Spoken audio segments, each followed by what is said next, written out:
சக்தி. என் அன்பு தங்கமே, ஒரு புதிய உறவு ஒன்று உன்னை தேடி வரப்போகின்றது. யாரவர் என்றுதானே கேட்கின்றாய்? இதை முழுமையாக கேள் தங்கமே, உனக்கே நன்றாக புரியும். உன்னுடைய வேதனைகளை மற்றவர்கள் புரிந்து கொள்ள வேண்டும் என்று நீ நினைக்கின்ற பொழுது குழந்தையாகி விடுகின்றாய்.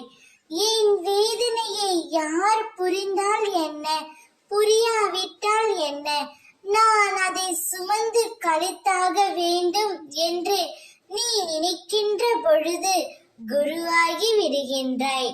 மனம்தான் காரணம் எல்லாவற்றிற்கும். அதை என்னிடம் ஒப்படைத்து விடு, நான் பார்த்து கொள்கின்றேன் செல்வமே. இனி நீ மகிழ்ச்சி பாதையிலே செல்லவிருக்கின்றாய். உன்னுடைய கஷ்டங்கள் அனைத்தும் முடிந்துவிட்டது.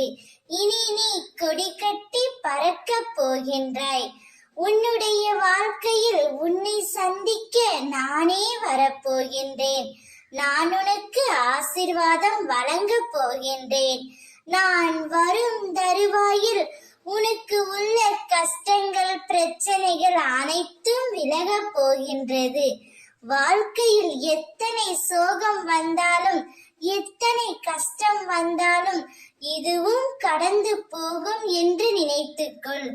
என்னால் நேரடியாக வர முடியவில்லை என்றாலும், என்னுடைய உருவம் உன் கண்களில் தெரியவில்லை என்றாலும், யாரோ ஒருவரின் மூலம் நான் எப்போதும் உன் அருகிலேயே இருப்பேன். நீ சந்தோஷமாக இருக்க போகின்றாய். ஓம் சக்தி.